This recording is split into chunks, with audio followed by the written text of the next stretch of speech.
రైతు నేస్తం కార్యక్రమంలో ఉప ముఖ్యమంత్రి బట్టి విక్రమార్క మాట్లాడుతున్నారు. లైవ్ చూద్దాం. రాష్ట్ర ప్రభుత్వ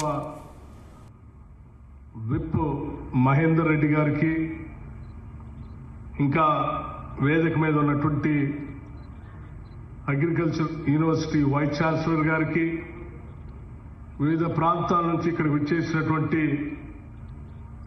రైతు సోదరులందరికీ, మిత్రులారా, మీ అందరికి కూడా ముందుగా నా హృదయపూర్వకమైనటువంటి నమస్కారాలు.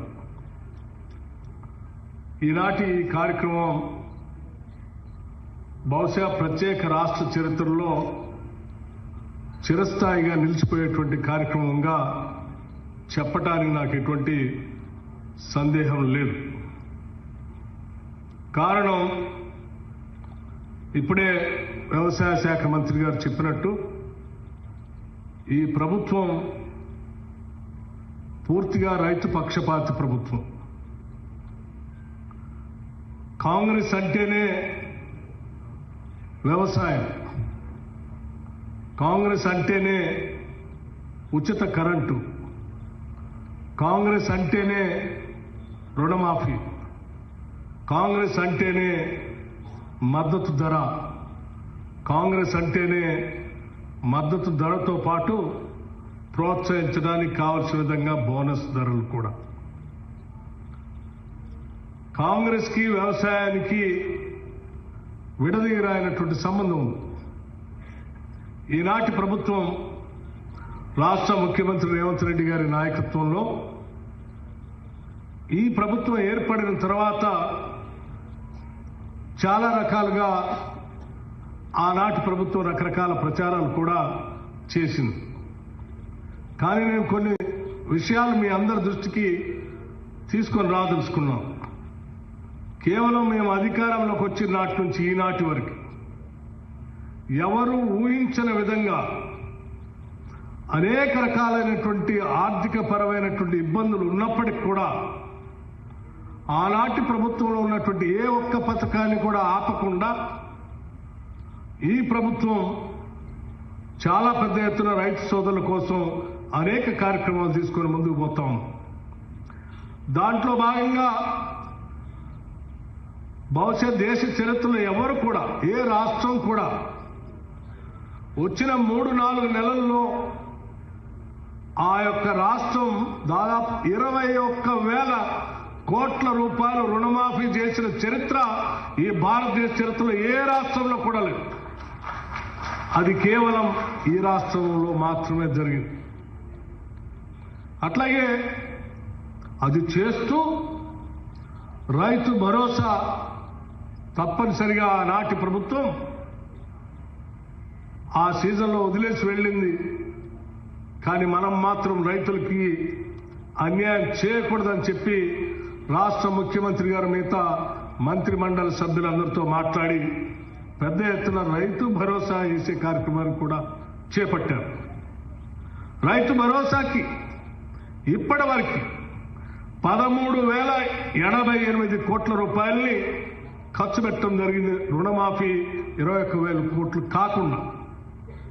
అట్లాగే బోనస్ సంబంధించి 1,199 కోట్ల రూపాయలు ఈ దేశ చరిత్రలో ఎవ్వరు కూడా ఇంతవరకు మద్దతు ధర గురించి మాట్లాడారు తప్ప పండించిన పంటకి బోనస్ ఇస్తామని చెప్పి ఇచ్చిన మాట ప్రకారం పండించిన వడ్లకి, ధాన్యానికి, సన్నధాన్యానికి క్వింటా 500 రూపాయల లెక్కగట్టి 1,119 కోట్ల రూపాయల్ని ఇచ్చినటువంటి ప్రభుత్వం ఈ దేశ చరిత్రలో ఏదైనా ఉందంటే అది కేవలం ప్రజాప్రభుత్వం, మన ప్రభుత్వం మాత్రమే.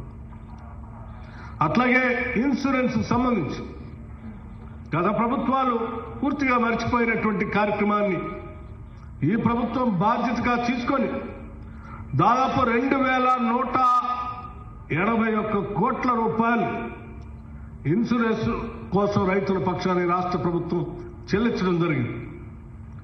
అట్లాగే 10 సంవత్సరాలు నేను చూశాను. ప్రతిపక్ష నాయకుడిగా ఈ రాష్ట్రంలో ఎక్కడైనా పంట నష్టం జరిగితే మేమందరం వెళ్ళి చూసేవాడు.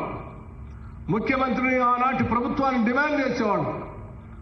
రైతుల పక్షాన జరిగినటువంటి పంటకు నష్టం ఇవ్వాలని చెప్పి అనేక సందర్భాల్లో మేము డిమాండ్ చేసినప్పుడు కూడా ఆనాటి ఉమ్మడి రాష్ట్రంలో కాంగ్రెస్ ప్రభుత్వాలు ఎప్పుడు పంట నష్టం జరిగినా వెంటనే ప్రభుత్వాలు ఎన్యూమరేట్ చేసి లెక్కగట్టి ఆ పంటకి నష్టపరిహారాన్ని ఇచ్చేటువంటి పరిస్థితులను గుర్తు చేసి కూడా డిమాండ్ చేస్తే కూడా ఆనాటి ప్రభుత్వం ఏ ఒక్క సంవత్సరం కూడా పంట నష్టపరిహారం గురించి ఆలోచన చేయలేదు.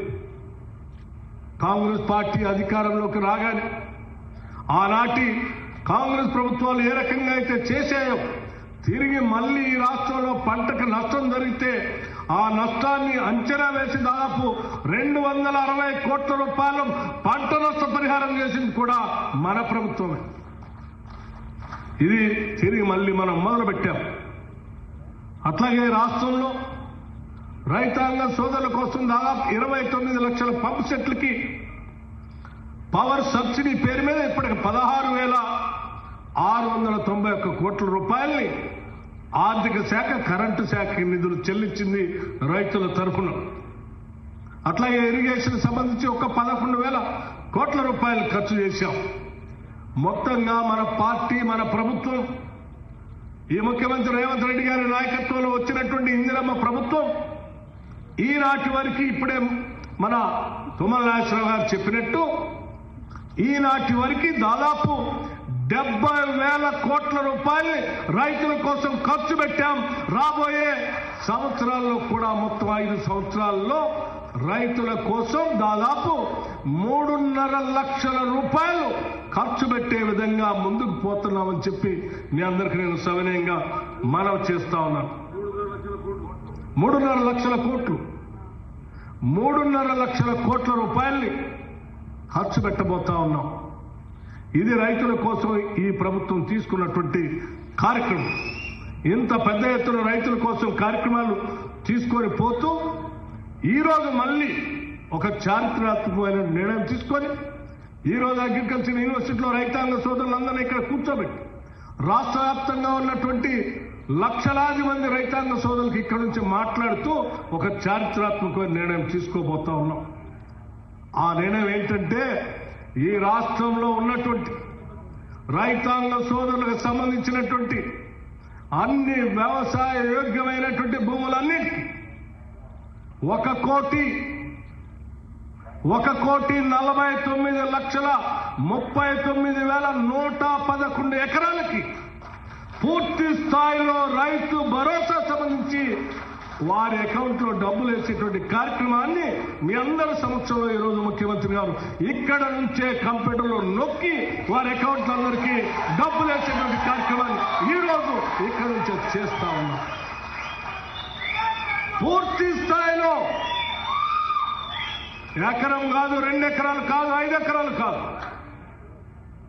ఈ రాష్ట్రంలో రైతులు పండించే ప్రతి ఎకరానికి అది ఎన్ని ఎకరాలు ఉన్నా ఆ ఎకరాలన్నిటికీ కేవలం అది కూడా నెలలు తీసుకోవట్లేదు. మేము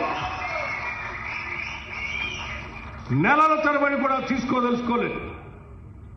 రైతులకు ఇచ్చిన మాట ప్రకారం నిలబడాలనేటువంటి ఆలోచనతో ఎన్ని సమస్యలు ఉన్నప్పటికీ కూడా ఇప్పుడే కేబినెట్ సమావేశం నిర్ణయం చేసుకొని ఆ సమావేశంలో ముఖ్యమంత్రి గారు మంత్రి మండలి సహచర సభ్యులందరూ కూడా నిర్ణయం తీసుకొని కేవలం 9 రోజుల్లో మాత్రమే కేవలం 9 రోజుల్లో ఈ రాష్ట్రంలో ఉన్నటువంటి రైతులందరికీ అకౌంట్ లో డబ్బులు వేయాలన్నటువంటి ఒక నిర్ణయం తీసుకొని ఒక చారిత్రాత్మకమైనటువంటి నిర్ణయం తీసుకొని ధైర్యంతో కూడినటువంటి నిర్ణయంతో ఈరోజు మీ ముందుకు వచ్చాం.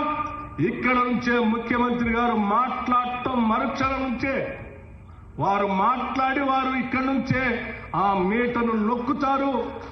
ఇక్కడి నుంచే మీటను నొక్కుతారు. ఇక్కడ మీటర్ నొక్కుతా ఉంటే అక్కడ రైతుల అకౌంట్ లో టింగ్ టింగ్ టింగ్ అంటూ డబ్బులు పడేటువంటి కార్యక్రమాన్ని చేసేటువంటి కార్యక్రమాన్ని ఇక్కడ చేయడానికి వచ్చాం. మిత్రులారా, నేను మీ అందరికీ చెప్పేది ఒక్కటే, ఈ ప్రభుత్వం మన ప్రభుత్వం, ప్రజల ప్రభుత్వం. ఈ రాష్ట్రంలో అనేక సమస్యలు, ఇబ్బందులు, ఆర్థిక పరమైనటువంటి బాధలు ఉన్నప్పటికీ కూడా రూపాయి పోగేసి ప్రతి రూపాయిని ప్రజల కోసం ఖర్చు పెట్టాలనేటువంటి ఆలోచనతోనే ఈ రాష్ట్ర ప్రభుత్వం ముందుకు పోతాం. చేసే ప్రతి ఆలోచన పని కేవలం ఈ రాష్ట్రంలో ఉన్నటువంటి ప్రజల కోసం ఆలోచన చేస్తూ ఉన్నాం. ఇంకో విషయం కూడా చెప్పదలుచుకున్నాం మీకు. ఈ రాష్ట్రంలో ఉన్నటువంటి రైతాంగ సోదరులు ఒక్కడే కాదు, భూమి లేని నిరుపేద ప్రజలుంటే, ఆ నిరుపేద ప్రజలు వ్యవసాయ కార్మికులుగా ఉంటే వారికి కూడా సంవత్సరానికి ప్రతి కుటుంబానికి 12,000 రూపాయల లెక్కన ఇందిరమ్మ ఆత్మీయ భరోసా పేరు మీద రైతుల పక్షాన్ని నిలబడిన రైతుల కూలీల గురించి కూడా ఈ రాష్ట్ర ప్రభుత్వం మనసుతో ఆలోచన చేసి నిర్ణయం తీసుకొని ముందుకు పోతా ఉన్నాం. అందుకే ఆలోచన చేయి. ఇన్ని ఇబ్బందులున్నా ఈ రాష్ట్ర ప్రభుత్వం ఆలోచన చేసి పెద్ద ఎత్తున సాహసోపేతమైన నిర్ణయం తీసుకొని ప్రజల కోసం పనిచేసుకుంటూ ముందుకు పోతా ఉంది. ఈ రకంగా ముందుకు పోతా ఉంటే భవిష్యత్తులో మాకు పుట్టగదులు ఉండవనేటువంటి ఆలోచనతో 10 సంవత్సరాలు ఈ రాష్ట్రాన్ని అధోగతి పాలు చేసినటువంటి ఆనాటి ప్రభుత్వం బురద జల్లాలనేటువంటి ఒక దుర్మార్గమైనటువంటి కార్యక్రమాన్ని తీసుకొని ముందుకు పోతా ఉంది. దీన్ని గమనించాలని చెప్పి ఈ రాష్ట్రంలో ఉన్నటువంటి రైతాంగ సోదరులందరికీ కూడా నేను విజ్ఞప్తి చేస్తా ఉన్నాను. సోదరులారా, రైతులారా, ఆలోచన చేయి. మన కోసం ఈనాటి ప్రభుత్వం నిటారుగా నిలబడి వారికి అనేక ఇబ్బందులు ఉన్నప్పుడు కూడా మనకిచ్చిన మాట ప్రకారం కేవలం 9 రోజుల్లోనే ఉన్న ఎకరాలన్నిటికీ కూడా రైతు భరోసా వేసే కార్యక్రమం తీసుకొని ముందుకు పోతా ఉంది. అటువంటి ప్రభుత్వాన్ని అరచేతిలో పెట్టుకొని ఆశీర్వదించి నిలబెట్టుకొని అవాకులు చవాకులు మాట్లాడి బురద జల్లేటువంటి వారికి బుద్ధి చెప్పాల్సినటువంటి అవసరం కూడా ఉందని చెప్పి నేను మీ అందరికీ విజ్ఞప్తి చేస్తా ఉన్నాను. ప్రజలకు మేలు జరుగుతూ ఉంటే చూడలేనటువంటి ప్రభుత్వం ఆనాటి ప్రభుత్వం. ప్రజలకి వాళ్ళకి కావాల్సినటువంటి సహాయ సహకారాలు అందిస్తూ ఉంటే కళ్ళల్లో నిప్పులు పోసుకొని అడ్డగోలుగా మాట్లాడేటువంటి ఆ నాయకత్వానికి నేను ప్రత్యేకంగా చెప్పాల్సినటువంటి అవసరం లేదు. వాళ్లే చెప్పారు. అక్కడ ఉన్నటువంటి వాళ్ళంతా కూడా దెయ్యాలని, ఆ దెయ్యాలు ఈరోజు వికటాట్టాసం చేసి గ్రామాల్లోకి వచ్చి మాట్లాడేటువంటి కార్యక్రమం చేస్తూ ఉంటారు. రైతులుగా నేను మీ అందరికీ ఒకటే విజ్ఞప్తి చేస్తా ఉన్నాను. ఊరు పొలిమేరల్లో కూడా దెయ్యాల్ని రానియొద్దు. గ్రామాలు సుభిక్షంగా ఉండాలి, పంటలు బాగా పండాలి, రైతన్నలు బాగా ఉండాలని చెప్పి మీ అందరికీ నేను సవినయంగా మనవి చేస్తూ ఈ చేసేటువంటి ఈ కార్యక్రమానికి మాకు మీ ఆశీర్వచనాలు, మీ దీవెనలు మెండుగా ఉంటే ఇంకా ధైర్యంగా రైతుల కోసం ఇంకా పెద్ద ఎత్తున చేసే కార్యక్రమాలు చేస్తామని చెప్పి మీ అందరికీ నేను మరొక్కసారి సవినయంగా మనవి చేస్తూ, ఈ సంవత్సరం ఇప్పటికే 70,000 కోట్లు ఖర్చు పెట్టాం. రాబోయే రోజుల్లో ఇంకా పెద్ద ఎత్తున రైతుల కోసం ఖర్చు పెడతామని చెప్పి మీ అందరికీ మాటిస్తూ సెలవు తీసుకున్నాను. జై హింద్.